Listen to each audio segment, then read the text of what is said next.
Hey, what's going on? Welcome back to another Tech Tuesday. This week we are talking about TVs and mounts. In 2020, obviously, because of the current situations, we had to pivot. My girlfriend used to go to Orange Theory to get her workout on, and with the shutdown, she was forced to make some changes. So we started our own little workout room, and we decided to mount a TV in here so that I can make workouts a little bit more enjoyable. So it's not a huge workout room. We have a treadmill and an ab machine. The tools are not part of the workout room. And workbench, ab dolly, just a couple of small things. It's obviously not a very big room. It's also our backstock. So to get us a little bit more motivated to work out, it's easier for us to watch TV, to give us something to do while we're working out. She's been watching Netflix on her phone most often, but as you can imagine, trying to run on the treadmill watching a little phone can be a little challenging. So this used to be my camping TV, and my girlfriend was nice enough to buy me a new camping TV so that we can put this one in our workout room. So in the past, I have talked about the value in using a full articulating TV mount. If you are unaware, it makes it a whole lot easier if you need to make any sort of connections on the back side for HDMI cables or any other cords. So that's the mount we're using, but we also have to have a source, and we're using an Apple TV. And I will show you what we got in order to mount it on the backside and keep it all nice and clean. So we're going to mount the TV on the backside, and I picked up one of these brackets, and we already figured out where we were going to put it so that it clears everything. And it's also clear of the vents here around the TV.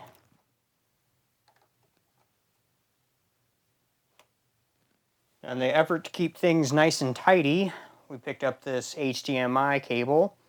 And if you look on one end, it's got a 90-degree. I believe it's a 2-foot cable.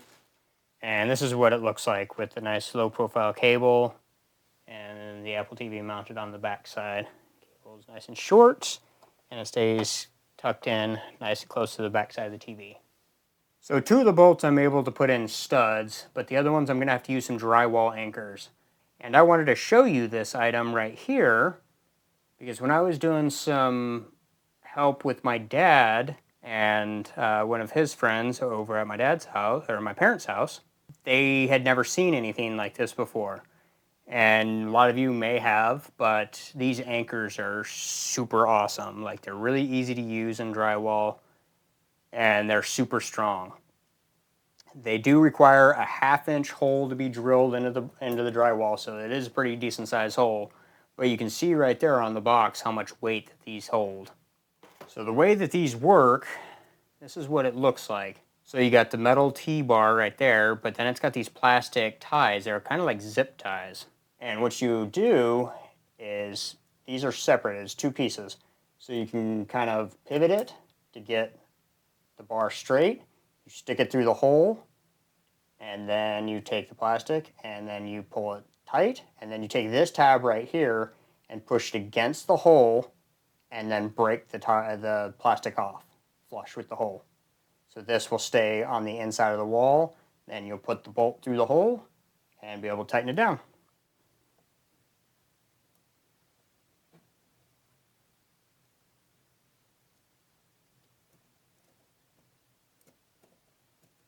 I usually give it a little bit of a spin because there's some paper on the back side of the drywall that gets pushed out. And then we grab the tab, and we push it flush against the hole, and then we just break it off like that.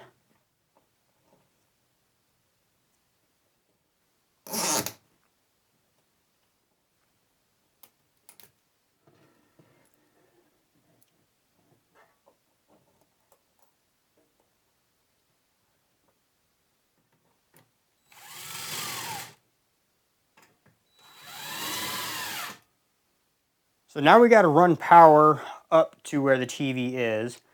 And normally I would do it inside the wall, but for this application we decided to go outside the wall. But we're not just going to drop cord down. We picked this kit up on Amazon, of course. It was cheaper than what they had at Lowe's. So it comes with a whole bunch of different connectors, screws and anchors, and then these channels so that you can put them on the wall. You can use the screws or you can just use the adhesive. The downside is these are shorter, so we're going to need more of them than we would for the ones that they have at Lowe's. But we're probably going to need about 2 of them. Probably have to cut one of them in half. So we picked up a Belkin power strip or surge protector in order to run power up to the TV. This is the packaging. This plug right here makes it really cool because you can actually twist these prongs so that they face different directions depending on how you want to run it. And it's also flat. I feel like every extension cord should be like that. This is awesome.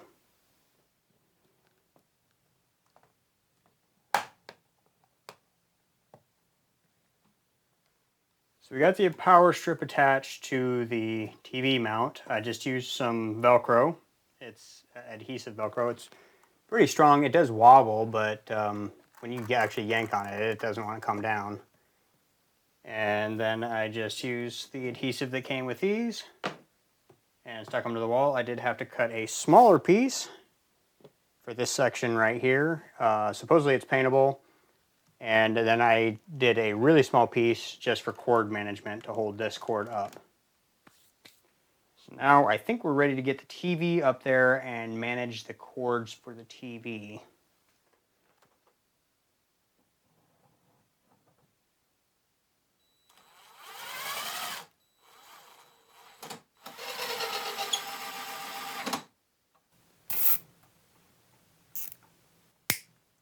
So that was a little challenging. The hardest part is trying to give it enough slack so the TV can pull out and maneuver. But when you push it back against the wall, the wires don't hang out below the TV. So it was a little tricky, but I think we got it. So the wires are hooked onto the mount up here to give it some maneuverability. I zip tied them together just to keep them nice and neat. And then they go through this clip on here, which I don't know how well that's going to hold up, but we'll see. And then they plug into the power strip. So here's the finished product. Apple TV is mounted on the back side. All the cords are taken care of. And now we can pull it out. It can even angle towards the treadmill. But even if you are not going to angle it, if you're just going to mount it flat against the wall, I still highly recommend using a fully articulating mount. That way you can get to all of the connections. It makes a world of difference.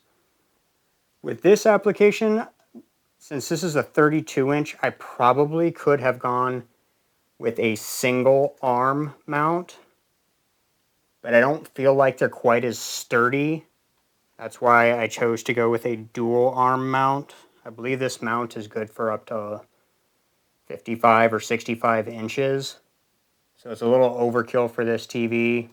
They do have smaller mounts, but this is the smallest that I could find that was a dual arm. So I guess it does it for this week's Tech Tuesday. I hope you liked the TV mount and showing you how we did it. I will put links to them in the description if you're interested in any of these products.